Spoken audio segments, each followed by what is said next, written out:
Halo, selamat pagi saudara. Jumpa lagi dalam program Sapa Manado, program kebanggaan Kompas TV Manado, dan tentunya dalam program ini kami selalu menampilkan perbincangan dengan topik yang menarik dan juga narasumber yang terpercaya tentunya. Dan kali ini spesial sekali, saya kedatangan tamu Wali Kota Manado, Bapak Andre Ango. Kita akan berbincang mengenai dampak pariwisata terhadap perekonomian Kota Manado. Selamat pagi Pak Andre. Selamat pagi Irama. Sehat Pak? Sehat. Terima kasih Pak atas waktunya mau berbincang dengan kami Kompas TV Sama-sama. Manado. Sebelumnya saya ingin explore dulu nih.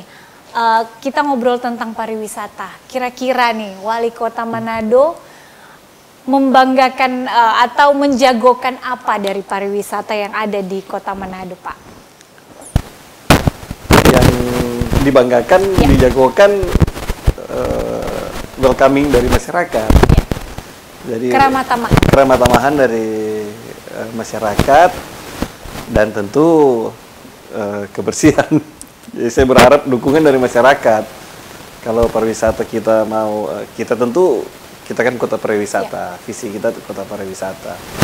Dan kita sudah sepakat bahwa pariwisata yang akan menjadi main driver dari perekonomian kota ini ke depannya. Nah, jadi saya berharap support penuh dari masyarakat. Masyarakat itu harus welcome, harus ramah, dan tentu harus bersih. Karena akan ada yang datang ke sini, wisatawan tidak akan datang kalau kota kita kotor. Oke, baik. Saya akan mengeksplor lagi jawaban Bapak tadi terkait kebersihan nih, langkah-langkah apa saja yang sudah dan sedang digarap oleh Pemkot Manado terkait untuk keep it clean. Ya, kita dari pemerintah mengangkat sampahnya, lalu memastikan TPA-nya ready. Karena kalau TPA-nya tidak ready, biarpun kita angkat, kita tidak ada tempat buang dan kita akan keteteran. Jadi dari segi pemerintah kita masih fokus di collecting. Kita berusaha mengeduket masyarakat, tapi ya kita berharap dukungan dari masyarakat untuk benar-benar tertib, buang sampah itu di jamnya yang sudah ditentukan, lalu ya jangan buang sembarangan di jalan. Itu sampah itu harus kita kantongin, bawa pulang, buang di rumah. Oke. Terkait kebiasaan dan budaya juga, beberapa waktu lalu sempat diketahui atau viral ini Pak Wali Kota Manado menindak yang buang sampah sembarangan. Apakah sampai saat ini masih berlaku, Pak? Kita terus menindak. Kita berharap itu memberikan efek jerah. Ya, tapi tetap kita minta bantuan dari masyarakat. Ini harus dari masyarakat. Kesadaran kolektif. Kemudian selain itu tadi Pak Andre juga menyinggung terkait kesiapan dan keramah tamahan warga Manado untuk menyambut tamu atau wisatawan yang datang ke Manado. Sejauh mana support pemerintah untuk mempersiapkan nih masyarakat Manado, atau sebenarnya masyarakat Manado sudah siap atau belum nih menjadi tamu begitu, menjadi tuan rumah bagi tamu begitu? Siap tidak siap harus siap. Harus siap. Tapi sesiap apapun kita harus menjadi lebih siap lagi.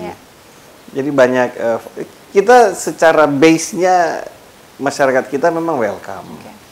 Secara memang dasarnya ya seperti itu. Tapi kita berharap bisa lebih bagus lagi, kan? Ya termasuk keamanan harus terjaga. Jadi yang mabuk-mabuk itu harus bertanggung jawab, bukan bikin keributan. Termasuk knalpot yang mengganggu itu juga. Saya berharap masyarakat bisa sadar lah. Karena pasti orang akan terganggu lah kalau knalpot brong seperti yang bukan sering, tapi ada lah kita lihat di jalan. Baik. Kemudian selain hal-hal tadi Pak, kira-kira ada hal lain lagi nggak yang menjadi concern dari pemerintah Kota Manado, tentunya terkait kesiapan yang kira-kira harus benar-benar dimiliki oleh Kota Manado untuk tadi mencapai visi Kota Manado sebagai kota pariwisata?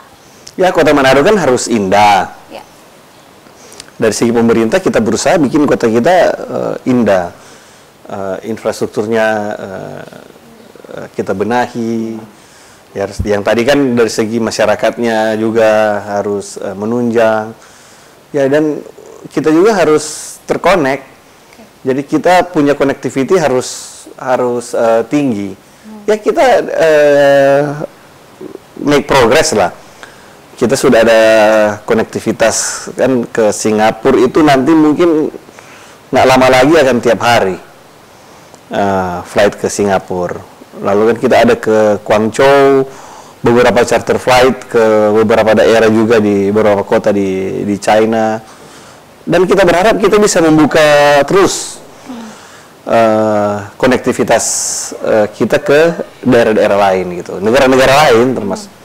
Baik, sebelum kita lebih lanjut kepada konektivitas keluar dan juga masuk ke Kota Manado, tentunya kita juga harus be prepared di dalam Kota Manado, Pak Andre, untuk fasilitas dan infrastruktur yang ada. Gimana Pak sejauh ini? Nah, kita make progress kan, kita benahi lah pedestrian, kita benahi drainase supaya tidak, ya kita kan nggak mau ada wisatawan datang lalu sementara banjir. Jadi kan kita benahi semua. Tapi kan kita tidak tunggu sampai benar-benar siap. Jadi semua harus jalan bersamaan. Sambil kita berusaha konektivitas tercipta, sambil kita mengeduket masyarakat, sambil kita membenahi infrastruktur. Dan ini kan proses yang tidak akan berhenti juga. Jadi kan kita sudah ada konektivitas, kita pasti mau konektivitas yang lebih banyak lagi. Dan itu kita harus garap terus. Kita bangun infrastruktur kan, ya kita harus pelihara setelah itu. Lalu kan kita bangun terus supaya semakin banyak infrastruktur yang kita bangun.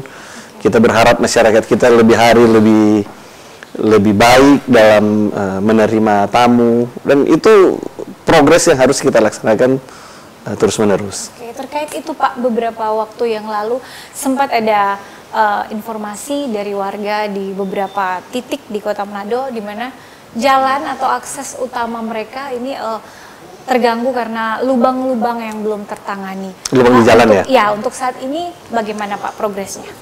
Kalau dari Pemkot Manado sih kita langsung tangani ya yang begitu. Ya, saya juga mendapat banyak masukan itu. Ya, tapi saya lihat itu kan mungkin karena di Kota Manado ini ada tiga pemilik jalan. Yeah. Jalannya pemerintah kota, ada jalan pemerintah provinsi, ada jalan pemerintah pusat, jalan nasional. Jadi ya mungkin pada saat itu kalau pemerintah kota kita ada kegiatan namanya swakelola. Okay. Jadi kalau yang lubang-lubang setempat seperti itu kita bisa langsung segera tangani. Nah, saya nggak tahu di pemerintah provinsi dan di pemerintah pusat, apalagi kan terutama di pemerintah pusat belum lama ini ada efisiensi itu, tapi saya dengar sudah mulai dikembalikan. Okay. Jadi mestinya punya kemampuan untuk menutup lubang-lubang itulah. Okay. Jadi yang jalan-jalan yang menjadi wewenangnya Kota Manado sudah langsung ditangani Pak ya? Kalau di wewenang Kota Manado, begitu informasi masuk ke kita bisa langsung kita segera tangani. Baik, kita jeda dulu Pak Wali Kota, nanti kita akan kembali usai jeda berikut masih berbincang mengenai tentunya kesiapan Kota Manado untuk membangun pariwisata yang ada di Kota Manado dan juga berkolaborasi dengan pemerintah Sulawesi Utara. Jangan kemana-mana, Sapa Manado akan kembali.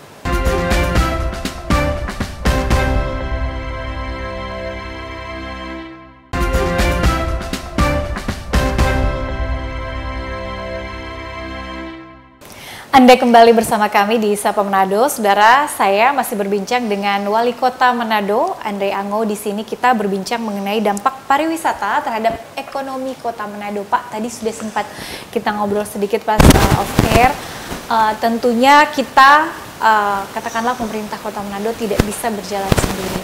Banyak stakeholder yang terkait di dalamnya, tentunya juga collab dengan pemerintah provinsi. Sejauh mana komunikasi dengan pihak terkait dengan khususnya dengan Pemprov dulu nih Pak? Ya, tentu saya komunikasi dengan Pak Gubernur dan saya tahu Pak Gubernur fokus juga di pariwisata. Ya. Dan itu menurut Pak Gubernur instruksi dari Pak Presiden. Jadi tentu saya sebagai bawahan dari Pak Gubernur dan Pak Presiden, saya harus mensukseskan program ini. Dan juga memang dari visi misi kita semua, kita sadar bahwa pariwisata adalah main driver nanti dari perekonomian kita di Kota Manado. Apalagi Kota Manado ini kan kota jasa, kota jasa, kota perdagangan, dan kota pariwisata. Kita tidak punya pabrik, kita tidak punya perkebunan dan sebagainya. Baik, saya tertarik dengan pernyataan tadi main driver terhadap perekonomian kota. Sebelum kita lebih mendalam ke situ, tentunya selain Pemprov ada juga komunikasi dengan pihak-pihak lain. Yang tidak kalah penting adalah keamanan, Pak, karena itu juga salah satu yang tadi Bapak singgung adalah hal terpenting untuk jadi kesiapan kita menjadi tuan rumah bagi tamu. Sejauh mana kesiapan Pemkot Manado? Oh, kita koordinasi sangat baik dengan pihak kepolisian, semua aparat keamanan kita koordinasi sangat baik. Karena memang pariwisata tidak akan jalan kalau kita tidak aman. Betul. Orang mau berwisata itu yang paling utama harus aman. Dia mau leisure kan, dan dia nggak mau terjadi sesuatu ke dia. Jadi keamanan ini hal yang sangat utama untuk kita memajukan pariwisata. Baik, menurut Pak Wali Kota sendiri, sejauh mana kota kita ini sudah siap keamanannya dan juga langsung terkonek dengan tadi konektivitasnya? Karena kalau orang turis datang ke suatu kota, tentunya yang dipertimbangkan adalah aksesibilitas dari misalnya satu objek wisata ke tempat dia stay, kemudian ke tempat dia mencari kuliner dan lain sebagainya. Itu bagaimana, Pak? Menurut penilaian Pak Wali Kota sejauh ini? Kalau yang maksud itu berarti kan konektivitas di dalam kita. Kalau di dalam kita sih oke sekarang, tapi memang kita harus Manado sebagai kota yang ya kita harus kan Manado harus menjadi kota yang maju gitu ya. Transportasi umumnya memang harus kita tingkatkan. Maksudnya harus kita upgrade public transportation-nya, dan itu bukan cuma untuk warga lokal tapi juga untuk wisatawan. Tapi sampai saat ini untuk wisatawan mereka kan apa yang Grab itu kan mereka pakai itu, mereka bisa sewa mobil dan sebagainya. Infrastruktur itu ada lah. Untuk transportasi umum yang sudah ada di Kota Manado, katakanlah mikrolet, kemudian sudah ada juga transportasi online lainnya. Apakah Pak Wali Kota sudah merasa cukup, atau apakah ada rencana-rencana lainnya terkait penanganan transportasi ini, khususnya juga sekaligus kemacetan di beberapa titik? Kita harus mengupgrade sistem transportasi umum di Kota Manado. Kita rencana nanti ke bus. Beralih ke bus? Bus untuk kan transportasi massal. Jadi bagaimana kita bisa mengelola transportasi massal dengan baik. Kota semakin besar ya, transportasi umumnya harus baik. Dan kota itu efisiensinya kita bisa lihat dari transportasi umum. Bahwa mobilitas masyarakat itu harus murah dan nyaman. Nah itu bagaimana kita membuat itu. Negara maju itu ya termasuk ya kota yang maju lah ya. Itu cara pandangnya harus dirubah ya. Jadi negara maju itu bukan orang miskin ada kendaraan pribadi. Negara maju itu orang kaya harus naik kendaraan umum. Jadi dalam waktu dekat akan ada penambahan katakanlah jenis atau moda transportasi. Kita sementara bicara dengan Kementerian Perhubungan, karena Kementerian Perhubungan yang punya program ini. Dan tapi kita juga harus siap dari Pemda sendiri ya, kita masih hitung-hitung, kita kolaborasi dengan Kementerian Perhubungan untuk bagaimana kita mengadakan transportasi umum yang lebih baik ya, untuk masyarakat Kota Manado. Dan ini untuk masyarakat. Sudah dapat Pak hitung-hitungannya? Sementara karena ini kan untuk masyarakat. Karena masyarakat harus pakai transportasi umum yang baik, sehingga mereka tidak perlu menyediakan transportasi pribadi, supaya mereka bisa lebih murah dan lebih selamat. Karena motor ini pembunuh nomor 1. Banyak sekali orang yang celaka karena motor. Tapi mungkin mereka tidak ada pilihan lain. Nah, jadi kita sebagai pemerintah kita harus menyediakan pilihan itu. Ini kabar baik ya buat kita karena masyarakat juga tentunya rindu dengan transportasi yang seperti kota-kota besar lainnya. Yang tadi Bapak bilang safety, kemudian juga terkonek kemanapun. Nyaman, aman begitu. Boleh di-spill Pak kira-kira tahun berapa itu? Tahun ini kah? Tahun depan kah? Atau? Kita berusaha tahun ini lah. Kalau paling tahun depan. Kita berusaha ya. Karena ini benar-benar hal yang besar. Jadi kita koordinasi dengan pemerintah pusat. Ya menarik sekali ya karena memang ini kabar gembira bagi kita semua. Apakah bentuknya bus atau apa Pak? Bus ya. Karena kalau yang lain terlalu mahal mungkin belum inilah, tapi naik tangga satu-satu lah. Bukan langsung MRT ya. Ada LRT ya. Tapi palingan bus lah gitu. Bus ya, baik. Ya mungkin mulai dari, kan enggak semua.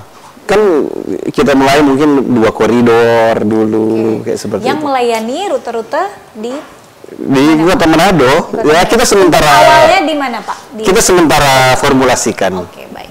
Tentunya semua warga Manado menginginkan hal tersebut ya.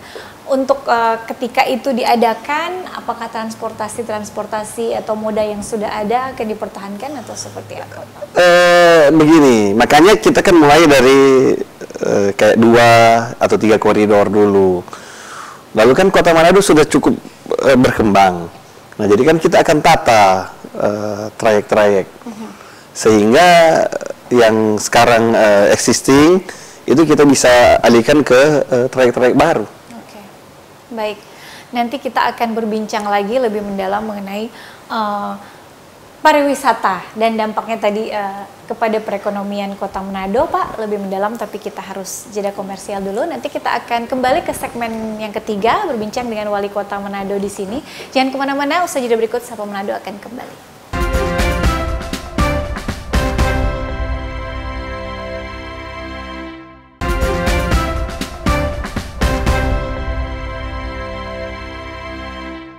Saya Ira Matoy masih menemani Anda di Sapa Manado. Saudara, kita masih berbincang di sini mengenai dampak pariwisata terhadap ekonomi Kota Manado. Saya berbincang dengan Wali Kota Manado, Pak Andri Ango. Pak, tadi sudah banyak kita elaborasikan tentang pariwisata, kira-kira seperti apa.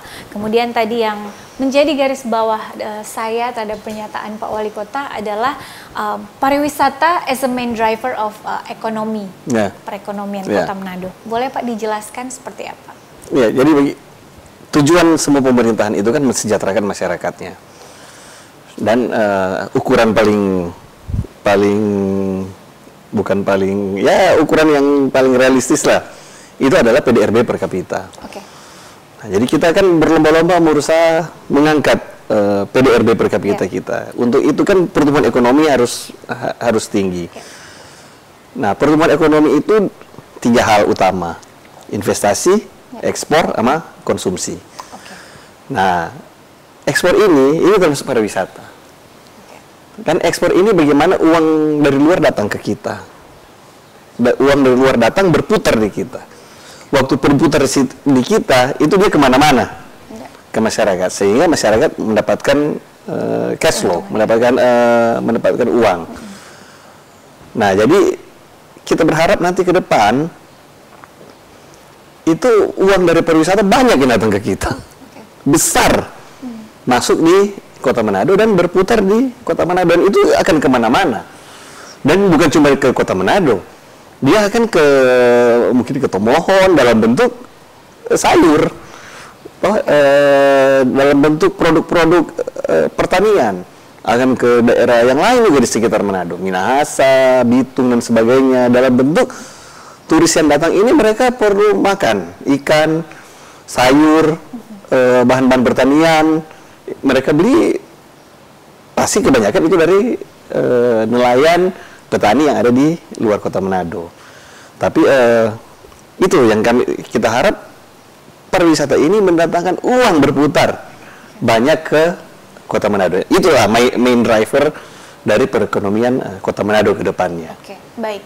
Sekarang kita bicara mengenai program yang langsung ke bidang pariwisatanya, Pak. Apakah ada mungkin program-program terdekat yang sudah dirancang oleh pemerintah Kota Manado untuk terkait pariwisata? Kemudian saya tertarik juga tentang tentunya berbeda-beda setiap pemerintah kota dan kabupaten terkait marketing atau cara penjualan pariwisata yang ada di kotanya. Kalau Manado sendiri seperti apa, Pak? Kalau dari kita sih, kita fokus di konektivitas ya.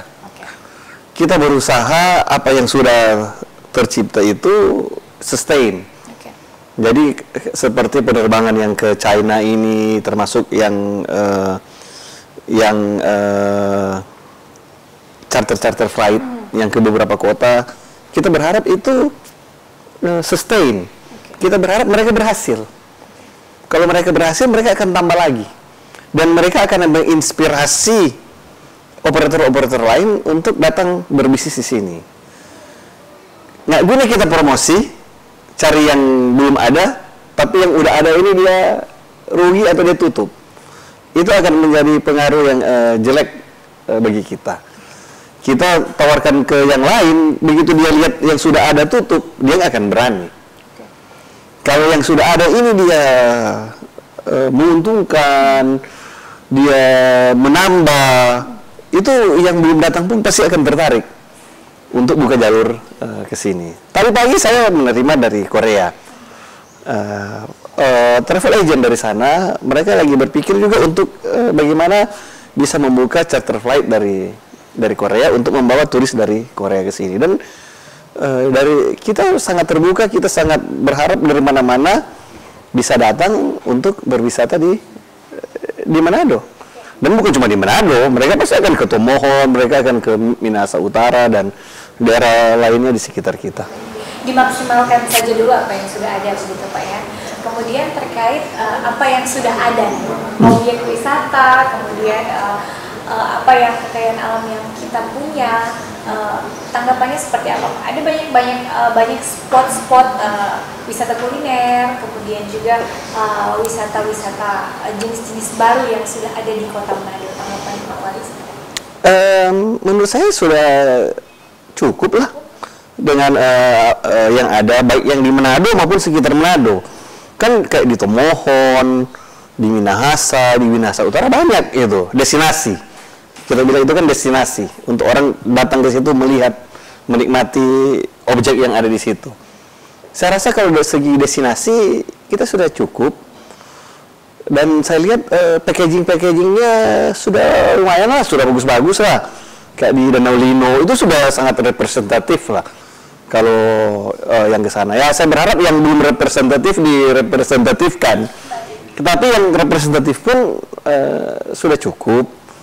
Jadi tinggal itu ya, kita harus jaga, jangan sampai ada insiden, jangan sampai ada insiden mengenai keamanan dan sebagainya. Kita harus jaga lah itu.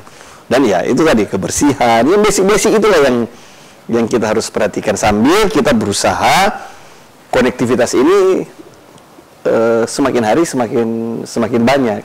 Baik, masih terkait bagaimana kita menjaga apa yang sudah ada.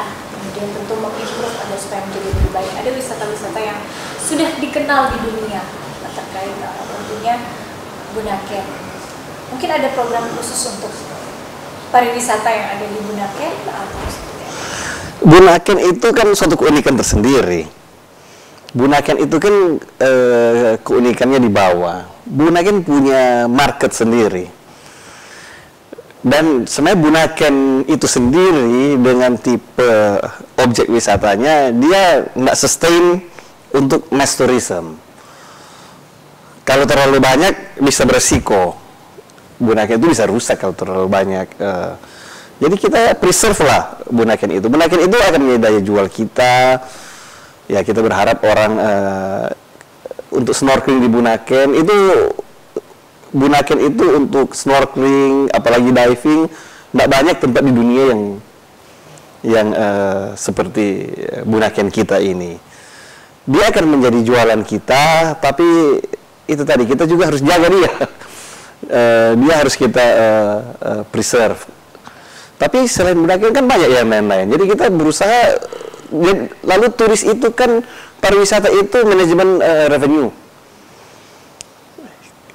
Kalau yang datang 100, belanjanya Rp1, ya itu Rp100.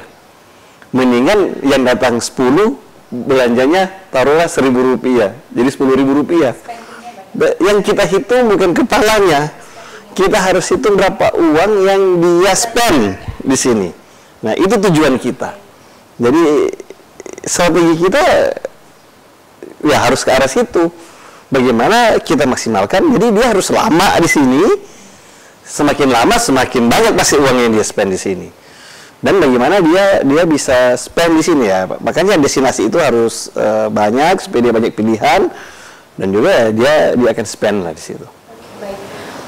Pak Wali, waktu kita sangat terbatas, mungkin ada sedikit pesan yang bisa disampaikan kepada masyarakat Kota Manado terkait kesiapan untuk menjadi tuan rumah yang baik bagi pariwisata dan tentunya untuk perekonomian yang lebih baik. Iya, jadi saya berharap masyarakat Kota Manado pertama gigih, mesti gigih bekerja, harus jangan malas-malas, harus punya etos kerja yang tinggi, lalu harus ramah, harus dan ini saya rasa sudah ada memang di kita. Saya berharap didorong aja lagi, kita harus ramah kepada orang lain dan jaga kebersihan, jaga pembawaan, termasuk kalau ada punya knalpot brong, ganti juga dia supaya yang lebih kalem, tidak mengganggu orang lain. Lalu kalau yang mungkin di dekat-dekat tidak juga, semua di masyarakat kita ini punya kebijakan lewat jam 12 malam tidak ada lagi musik-musik ribut. Nah, itu juga kita harus jaga. Apalagi kalau dekat-dekat yang dimana turis itu tinggal, dia mau istirahat, capek mungkin 1 hari berjalan, lalu mungkin kayaknya sampai jam 2, jam 3 pagi ada bikin acara di dekat dia, musik keras sampai tengah malam. Nah, jadi saya berharap masyarakat harus peka terhadap hal seperti ini. Baik, terima kasih Pak. Saya punya pertanyaan selipan, cepat saja. Top of mind tempat wisata favorit Pak Wali Kota di mana Pak? Bunaken. Enggak, karena Bunaken yang punya brand kan. Tapi yang kalau visiting di sini Manado Bay lah. Itu vibe-nya mestinya lebih. Lagi in sekarang ya Pak? Itu lagi in, lalu vibe-nya juga nggak ada di mana-mana lah. Vibe-nya itu cuma ada di Manado. Ya mungkin ada tempat lain tapi tidak banyak lah yang vibe-nya bisa seperti itu. Baik. Pak Andre Ango, terima kasih banyak untuk waktunya. Pak Wali Kota Manado sudah berbincang bersama kami di Sapa Manado. Sehat dan sukses. Sama-sama, Irama.